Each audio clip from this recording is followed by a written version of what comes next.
¿Quién manda en la ciudad de Madrid, Florentino o el alcalde de Madrid, Martínez Almeida? Entra un vídeo que creo que es bastante esclarecedor en este sentido.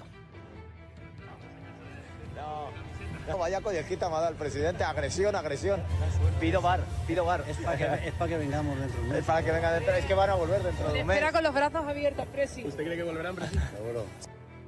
Bueno, hoy tenemos en mesa a Fernando Valls, periodista de La Vanguardia, gracias por estar con nosotros, a Javier Sánchez de Podemos, gracias por estar con nosotros, a Jaime Román, filósofa, gracias por acompañarnos en el tablero, David Torres, escritor, periodista, columnista del Diario Público, gracias por acompañarnos, y por videoconferencia Marina Merino, que nos acompaña hoy también, politóloga y estudiante de filosofía, gracias por acompañarnos en el tablero. En primer lugar, os quiero preguntar sobre este caso, sobre las imágenes que hemos visto y sobre lo que escenifican las mismas. Empiezo contigo, Fernando.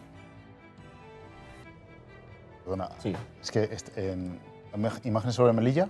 No, sobre lo que estamos hablando justo de, del caso de Florentino Pérez y como Sí, el alcalde perdona, Martínez perdona, Almeida. perdona, No te preocupes, no te preocupes aquí. Bueno, Florentino, probablemente para quien no viva en Madrid, Florentino es, yo diría que de las 2 o 3 personas más poderosas. Cuando Pedro Sánchez hace unos meses empezó a hablar de los cenáculos de poder, Florentino se mueve como pez en el agua en esos cenáculos, ¿no? No hay dirigente que no pase que no quiera conseguir algún favor. Eso existe en Madrid, la Villa y Corte, que no tenga que pasar por el palco del Bernabéu. Eso durante una época no se hizo, y por eso yo creo que vienen esas actitudes en algunos debates electorales que estamos viendo. Y hablo de la época de Manuela Carmen al Ayuntamiento de Madrid. Arrebatar al Ayuntamiento de Madrid a la derecha fue algo histórico desde un punto de vista, ¿no? En ese sentido. Bueno, pues es el compadreo de algunos candidatos al Ayuntamiento de Madrid con un personaje que digamos bastante siniestro, que a los periodistas nos quiere más bien poco, por no decir nada, salvo algunos, evidentemente, y que, yo tengo compañeros a los que ha denunciado, yo no tengo ninguna simpatía por ese señor, ha denunciado por publicar informaciones que luego resultaron ser ciertas. Entonces, mi apoyo a esa gente que le planta cara y que defiende la libertad de información. Javier. Bueno, yo creo que son imágenes muy significativas sobre quién manda realmente en Madrid. Ayer la gente en las redes se preguntaba quién era el alcalde y quién era el mayordomo. Creo que las imágenes demuestran que es Almeida, el mayordomo de Florentino. Reflejan cómo se ha hecho la política en la capital del reino, cerrando los negocios en los palcos del Bernabéu, y desde luego no basta solo con la indignación, sino creo que realmente habría que avanzar hacia algún tipo de legislación, podríamos llamarlo la ley Florentino, que impida que altos directivos de empresas que tienen más del 10% de su facturación con la administración pública puedan también controlar equipos de fútbol, porque realmente lo que estamos viendo es una concentración de poder muy fuerte entre poder económico, poder político y poder mediático, que de alguna manera está lastrando la democracia hasta el punto de que un empresario se permita dar collejas al alcalde, no de cualquier pueblo, no de cualquier ciudad, sino de la capital del país y la capital del reino, por así decir. Jaime. Bueno, Florentino Pérez es ya el cacique de nuestro país, creo que lo sabemos todos los que estamos aquí. Y bueno, que haya injerencias en asuntos políticos, judiciales, mediáticos por parte de los poderes fácticos, las grandes fortunas, no me sorprende, creo que no nos sorprende a ninguno, es el pan de cada día.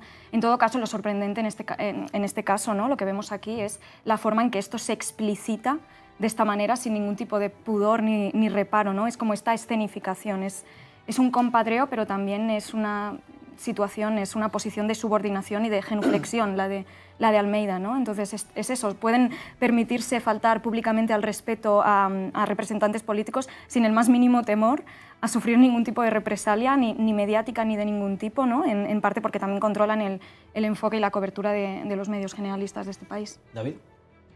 Bueno, yo diría que es una escena que demuestra un poco, se ve ahí como el ventrílocuo y su muñeco, ¿no? Almeida es un personaje al cual el cargo de alcalde le viene muy, muy grande, y Florentino pues es un ente bastante siniestro, ¿no? Ya sabemos que incluso ha llegado a amenazar. Yo he sido testigo de eso, además, en redacciones y todo eso, con periodistas críticos con sus gestiones, ¿no? Y con sus negocios raros. lo más tremendo de Florentino es que proviene de un ecosistema, que es el ecosistema del fútbol, que está plagado de estos empresarios que rozan, por no decir que se meten directamente en el gangsterismo, ¿no? El caso más claro de todos fue el de Jesús Gil, que es un hombre que yo creo que se adelantó mucho a su época, ¿no? Se adelantó tanto que se cayó. Porque Jesús Gil, de haber estado hoy día, pues fácilmente podía haber llegado a la presidencia del gobierno, ¿no? Era una especie de ente a lo Berlusconi, pero era demasiado obsceno, era demasiado aparatoso, le gustaba demasiado figurar, ¿no? Y otro tanto sucede pues, con Lendoiro, con Lopera. Y de todos estos, el más inteligente, desde luego, y el que más le gusta estar en la sombra, pues casi acariciando un gato, ¿no? Como en El Padrino, es Florentino, ¿no? Desde sus negocios de fracking a vete a saber qué, ¿no? Historias de lo más rocambolescas y de lo más tremendas.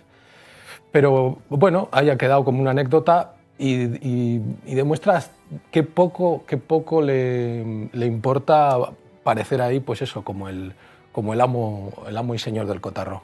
Solo por precisar un par de cosas. Sí. Florentino es una persona que es su propio jefe de prensa. Es decir, él no tiene un grupo a su alrededor que se dedique a arremeter contra informaciones de periodistas o a desmentirlas. Es él directamente, a través de un teléfono móvil muy antiguo, quien se dedica bueno, yo ya he dicho que ha habido denuncias contra compañeros y amenazas directas de él mismo. Eso en primer lugar. Y luego yo creo que sería de justicia citar lo que está ocurriendo en el Santiago Bernabéu. Se está haciendo una obra en el Santiago Bernabéu. O sea, Florentino concibe el fútbol como un negocio, como yo no entiendo cómo un presidente de una gran constructora que está en medio mundo puede dedicarse tiempo parcial a eso y a su vez a presidir el Real Madrid. El negocio del Bernabéu yo creo que se va a hablar años y que nos va a dar noticias durante años. Yo no me gustaría ser vecino del Santiago Bernabéu. Es decir, se ha montado un espectáculo en torno al campo de fútbol para que todos los días haya un evento. Va a ser una ciudad, un barrio en el que a mí no me gusta vivir, ya digo. Y yo creo que un candidato a alcalde, en vez de codearse con Florentino, a mí me gustaría más que estuviera en Vallecas, en mi barrio, con la gente que lo está pasando mal, o que se subiera al metro para ver los problemas que hay cada mañana. Marina Merino. Sí, yo querría decir que independientemente de que sean personalidades más llamativas o menos llamativas por sus expresiones o por los chascarrillos que sueltan, yo quiero seguir recordando que esto no es una cuestión personalista. Independientemente, insisto, de que bueno, que llame bastante la atención cómo se explicita esta alianza entre el poder político y la clase capitalista, pero quiero decir, yo creo que a este punto no nos debe sorprender cómo funciona esto, y es que al final Florentino es uno de los empresarios más famosos de nuestro país y obviamente se va a liar con la clase política que más defienda sus beneficios, y de todas maneras se pregunta mucho de que quién es el verdadero alcalde de Madrid, pero yo también quiero explicitar o preguntar qué fin se está intentando dar al fútbol, porque nos creemos que el fútbol es así como si fuera un bien democrático, se hace un consumo popular de ello, que es verdad que eso no quiere decir que no sea un espectáculo, que la clase trabajadora pues evidentemente sea aficionada y que consuma. Pero vamos a ver, pero no únicamente el Real Madrid, los clubes de fútbol y los equipos de fútbol llevan siendo partícipes dentro de un mercado y unos intereses mercantiles desde hace muchísimo tiempo. Otra cosa es que podamos plantear qué queremos que pase con estos clubes, qué otro fin les queremos dar, cosa que es completamente legítima, pero el estado de las cosas actualmente es el que es y es un negocio.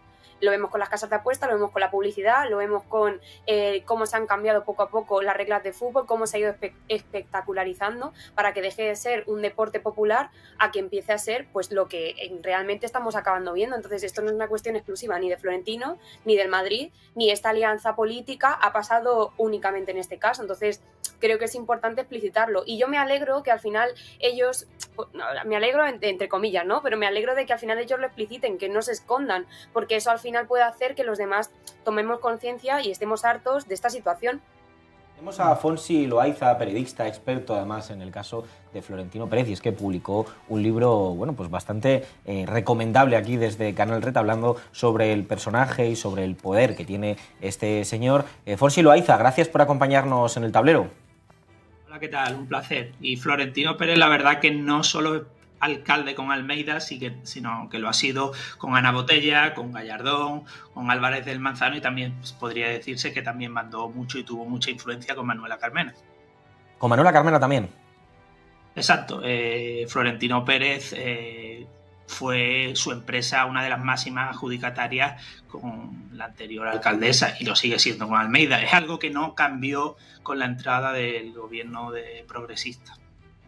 Publicaste el libro Florentino Pérez, El poder del palco, en el que hablas de uno de los mayores exponentes de la oligarquía en nuestro país, que es el caso de Florentino Pérez. A ti las imágenes que hemos visto antes del alcalde Martínez Almeida y de cómo Florentino Pérez le da esa colleja, ¿te han sorprendido o es algo que es propio del pan de cada día en las relaciones de Florentino con el poder político? Es algo muy, muy habitual en él, en la sumisión absoluta, y no solo en el caso de Almeida, ¿no? También la vicealcaldesa Begoña Villacís se puso una camiseta de Vinicius delante de Florentino Pérez, queriendo llamar la atención con el caso ahora que se ha abierto del racismo, cuando ella misma hace unos meses estaba persiguiendo inmigrantes, pues destrozando chabolas, e incluso, como se ha publicado, el hermano de Begoña Villacís era uno de los jefes de Ultrasur que iba a la caza de inmigrantes. También es curioso, ¿no?, como ahora Florentino va de adalid del antirracismo en España.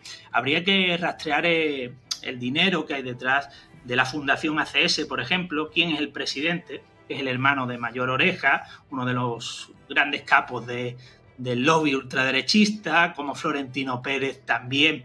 Por ejemplo, su empresa es la máxima adjudicataria de las vallas de Melilla y de Ceuta, como su empresa Clece es la que recibe más dinero del mantenimiento de los CIES. Por tanto, yo creo que Florentino Pérez es el financiador mayor en este país de la ultraderecha. Bueno, y es tremendo justo lo que dices, la hipocresía, ¿no?, con el caso de Vinicius. Te quiero preguntar sobre este asunto, ¿no?, porque hemos visto incluso presentadores de televisión en horario de máxima audiencia, pues muy ofendidos por cómo se hablaba del caso de Vinicius. Es cierto que es innegablemente vergonzante, ¿no?, el cómo la grada del Valencia, en este caso, pues atacaba, ¿no?, a este futbolista con insultos racistas, pero ¿tú crees que, que esto es algo, fortuito, natural, normal, este escándalo que ha hecho que afortunadamente se hable del racismo en el fútbol, que creo que es un tema crucial? ¿Esto habría pasado de la misma forma si el jugador hubiera sido otro jugador de otro, de otro equipo de fútbol? ¿Es una estrategia por parte de Florentino? ¿A qué obedece todo esto? Lo digo porque veía además cómo inmediatamente después el marco del debate relacionado con el asunto de Vinicius se relacionaba también con la cuestión de los árbitros y del arbitraje. Y no he entendido muy bien esa relación que han intentado comentarnos desde algunos medios de comunicación o desde según qué plataformas. Aquí se ha dicho que Florentino Pérez es su propio jefe de prensa. No, el jefe de prensa desde el año 2000 realmente de todas las estrategias de Florentino Pérez es el señor García Ferreras. Desde que lo ficha Florentino para ser jefe de comunicación, él mismo personalmente le hace los discursos, él mismo estaba el otro día en el partido de baloncesto del Real Madrid con Florentino Pérez.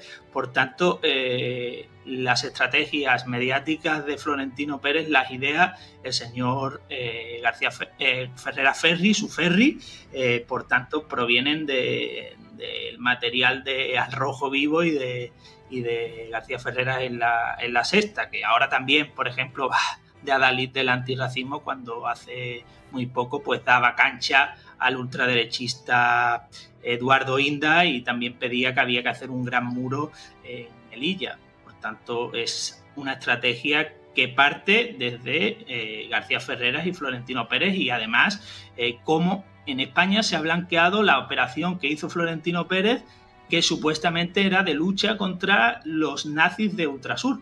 Por ejemplo, su grada fans está llena, repleta de falangistas, incluso de neonazis, como el caso de Ochaíta, que se blanqueó en los medios de comunicación, pero estos Ultrasur siguen mandando dentro de la grada fans, y ahora pues van a hacer un tifo hoy en apoyo de Vinicius, gente que estaba el otro día en un vídeo, aparecen diciendo que hay que defender el Valle de los Caídos. Por tanto, esos franquistas siguen en el estadio del Real Madrid y, por ejemplo, hace muy poquito, en la final de la Copa, hubo unos ultrasur diciendo viva Hitler e incluso en el estadio de la Cartuja, un aficionado del Real Madrid pudo desplegar una bandera franquista en mitad del encuentro y no ha ocurrido nada y no ha habido ningún tipo de sanción. Bueno, pues Fonsi, te quiero preguntar en este sentido si crees que las expectativas electorales, hay quien ve justo en estas encuestas que es posible desahuciar a Almeida de la alcaldía de Madrid y que gobierne otra formación política, un pacto entre las distintas izquierdas. ¿Eres optimista con que si esto ocurriera, Florentino Pérez perdería poder en Madrid? Bueno, yo creo que Florentino Pérez sabe muy bien cómo ganar. Incluso cuando ha perdido, al final gana. En el caso el caso más paradigmático fue el de Esperanza Aguirre, cuando no logró ganar en la Comunidad de Madrid y al final se produjo el tamallazo. Y en el libro que publicó antes del mío, Juan Carlos Escudier, explicaba muy bien cómo Florentino Pérez le dijo a Simancas que en el Partido Socialista mandaba más él que Simancas. Fonsi Loaiza, muchísimas gracias por acompañarnos en el tablero. Un placer.